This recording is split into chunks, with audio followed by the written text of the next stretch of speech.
Good evening. Thank you for joining us. Police are still asking for the public's assistance in providing information that could lead to finding the shooter in a murder that occurred outside the Rockin' Rodeo bar over the weekend. As the investigators track down leads, family members continue to mourn a young man and father.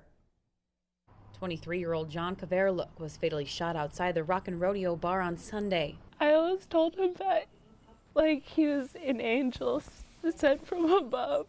Fairbanks police investigators are still asking for witnesses to come forward with any information on the fatal attack.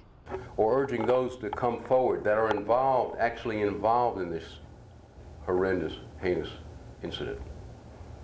We're focusing a great deal of resources on this case. Family members of Kverluk say he was a loving father. He and his wife had just welcomed a 3-week-old baby. He had no enemies that I could think of.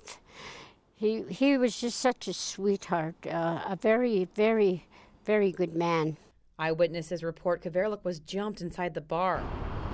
The attack continued outside the bar after bouncers had kicked him and another black man who police continued to seek out of the bar. City officials say these brazen types of violence in the city are taken most seriously.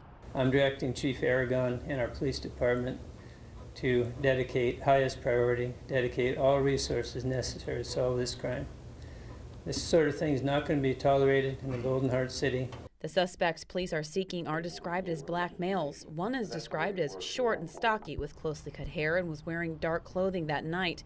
While police continue to track down leads, family members are left to mourn a life they say was taken too soon. I hurt so much for Shailene. She was such a loving wife to her husband, and he was a loving husband to her. He was just the most loving guy anybody could ever ask for. The fact that I'm never going to have my husband again. The fact that my daughter will never know her dad. Family members are holding an emergency fundraiser for the family of John Kverluk Jr. tomorrow. It will begin at 5 p.m. at the Chief David Salmon Tribal Hall. I'm Stephanie Woodard reporting.